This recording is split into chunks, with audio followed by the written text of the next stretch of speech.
नमस्कार दोस्तों, स्वागत है आपका अपने YouTube चैनल पर। दोस्तों सोचो, एक दिन आप सुबह उठते हो और किराना की दुकान पर जाते हो या फिर किसी को भी 5 से 10 हजार रुपए भेजते हो। आप यूपीआई खोलते हो, आईडी डालते हो, पैसे भेजने की कोशिश करते हो और स्क्रीन पर आपको एक वार्निंग दिखती है कि transaction fail, UPI limit reach. आप आज इतना पेमेंट नहीं कर सकते। अब जरा सोचो दोस्तों, ये सिर्फ एक ग्लिच नहीं है, बल्कि भारत में नया यूपीआई नियम लागू हो चुका है और जिसके बाद आप रोज कितनी पेमेंट कर सकते हैं, कितने पैसे की एक बार में ट्रांजैक्शन कर सकते हैं और महीने में आप कितनी बार यूपीआई कर सकते हैं, सब कुछ बदल जाएगा। और दोस्तों ये बदलाव दिसंबर 2025 से लागू हो चुके हैं। दोस्तों अगर आप यूपीआई इस्तेमाल करते हो तो आज मैं आपको एक एक करके यूपीआई की नई लिमिट्स, ट्रांजैक्शन लिमिट्स, बैंक वार लिमिट्स और मासिक लिमिट और उस छिपे हुए नियम के बारे में बताने वाला हूं, जिसे दोस्तों समझना बेहद जरूरी है। क्योंकि दोस्तों अगर आप ये गलती कर गए तो आपका यूपीआई बंद हो सकता है या फिर बैंक आपकी पेमेंट रोक सकता है। तो चलिए दोस्तों स्टार्ट करते हैं और दोस्तों वीडियो को पूरा देखिएगा, क्योंकि बीच में दोस्तों मैंने बताया कि कैसे लोग लिमिट क्रॉस होने के बाद भी पेमेंट कर पा रहे हैं और वो तरीका आपको कोई नहीं बताएगा। तो आखिर दोस्तों यूपीआई लिमिट क्यों बदली जा रही है? दोस्तों हमेशा याद रखिए, आरबीआई कोई भी नियम ऐसे नहीं बदलता। इस बार यूपीआई लिमिट बदली जा रही है 3 बड़े कारणों से। देखो, सबसे पहले है यूपीआई फ्रॉड में रिकॉर्ड बढ़ोतरी। दोस्तों 2025 में हर महीने 2 करोड़ से ज्यादा लोग किसी न किसी ऑनलाइन धोखाधड़ी का शिकार हो रहे हैं और यूपीआई तेजी से बढ़ा है, लेकिन फ्रॉड भी दोस्तों उतनी ही तेजी से बढ़ रहे हैं। दूसरा कारण है बैंक सर्वर पर लोड बहुत ज्यादा। दोस्तों फेस्टिवल सीजन या सैलरी डे पर यूपीआई ट्रांजैक्शन 60 करोड़ प्रतिदिन तक पहुंच जाते हैं और सर्वर बार बार डाउन होता है, इसलिए आरबीआई लिमिट को स्टेबलाइज कर रही है। तीसरा कारण है दोस्तों लार्ज वैल्यू यूपीआई को कंट्रोल करना। कुछ लोग दोस्तों यूपीआई को आरटीजीएस, एनईएफटी की तरह यूज कर रहे थे। एक बार में 2 से 3 लाख के पेमेंट हो रहे थे और आरबीआई को लगता है दोस्तों कि इससे रिस्क बढ़ रहा है और इसी वजह से ये नई लिमिट्स तय की जा रही है। अब देखो दोस्तों दिसंबर 2025 से क्या क्या बदल जाएगा। अब आते हैं दोस्तों असली मुद्दे पर कि नए नियम 2025 के एंड में क्या क्या लिमिट्स बदली है। अब डेली यूपीआई ट्रांजेक्शन लिमिट तय हुई है।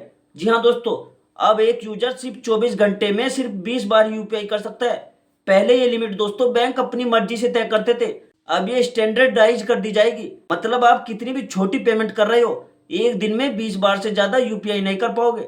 दूसरा है पर ट्रांजैक्शन लिमिट तय हुई है, अब सिर्फ 50,000 रुपए। जी हाँ, पहले कुछ बैंकों में लिमिट 1 लाख रुपए थी और कुछ में 2 लाख रुपए थी, अब यह फिक्स की जा रही है। यूपीआई से अधिकतम एक बार में आप 50,000 रुपए भेज पाओगे।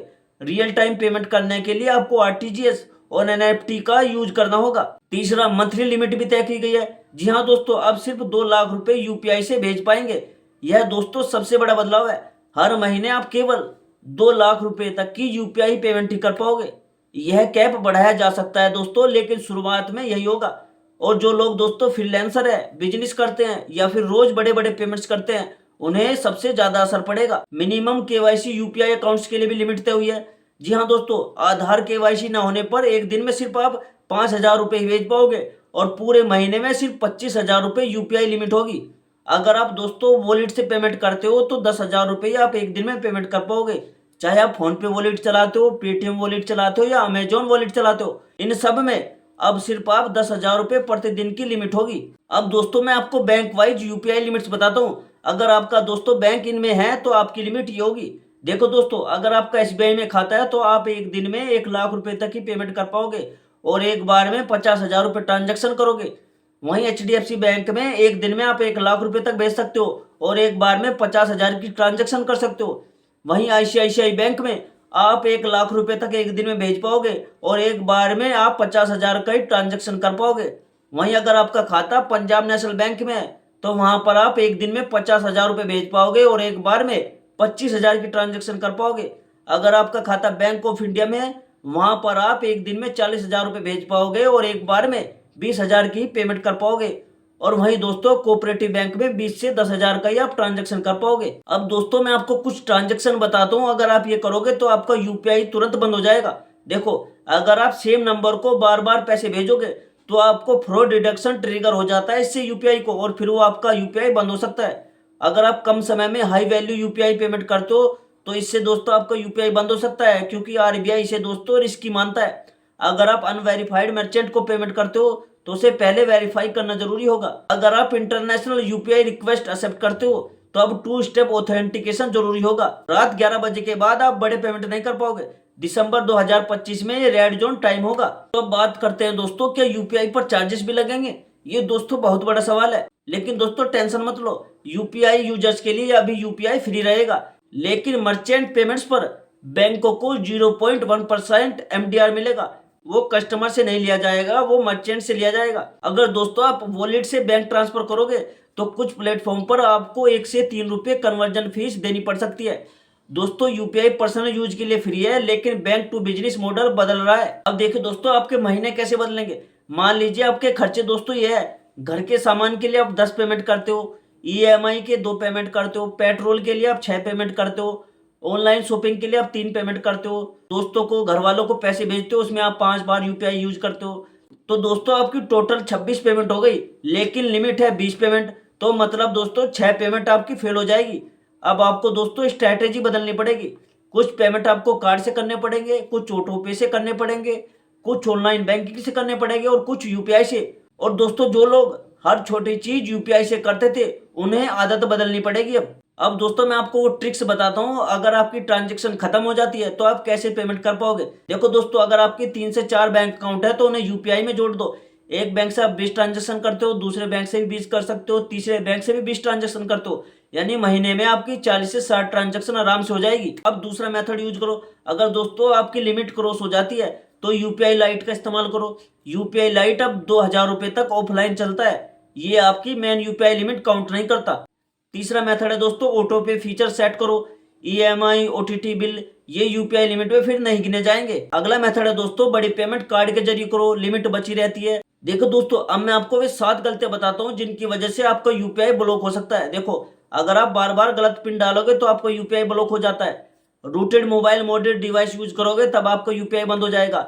वीपीएन पर पेमेंट करने की कोशिश करोगे तब भी आपका यूपीआई बंद हो सकता है। एक ही समय में 2 डिवाइस से पेमेंट करोगे तब भी आपका यूपीआई बंद हो सकता है।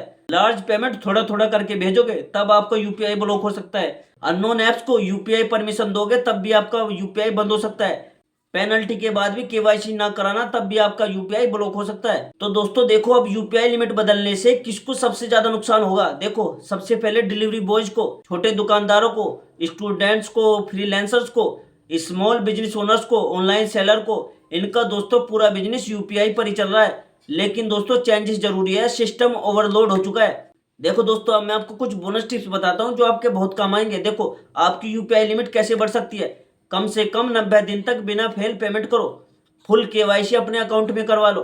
ट्रस्टेड डिवाइस पर ही लॉगिन करो। ज्यादातर पेमेंट वेरीफाइड मर्चेंट को करो। बैंक के अंदर से यूपीआई एक्टिवेट करो। 3 महीने के बाद दोस्तों बैंक आपकी लिमिट परमानेंटली बढ़ा देता है। तो दोस्तों ये थे यूपीआई लिमिट के नए नियम जो दिसंबर के एंड में लागू हो रहे हैं। दोस्तों याद रखिए, यूपीआई हमारे देश की ताकत बन चुका है, लेकिन इसके साथ रिस्क भी बढ़ गए हैं। इसलिए आरबीआई अब इसे स्मार्ट तरीके से कंट्रोल कर रही है। अगर आप नियमों को समझ कर चलोगे तो आपका यूपीआई कभी भी ब्लॉक नहीं होगा और पेमेंट स्मूथली चलती रहेगी। आशा है दोस्तों वीडियो आपको जानकारी देने के साथ साथ आपके पैसे और प्राइवेसी दोनों को सुरक्षित करेगी।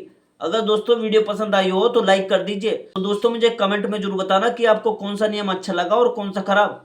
और दोस्तों चैनल को सब्सक्राइब कर लीजिए, क्योंकि ऐसी फाइनेंस से जुड़ी सच्ची और जरूरी जानकारी मैं आपके लिए रोज लेकर आता हूँ। तो दोस्तों मिलते हैं अगली वीडियो में, तब तक के लिए थैंक यू।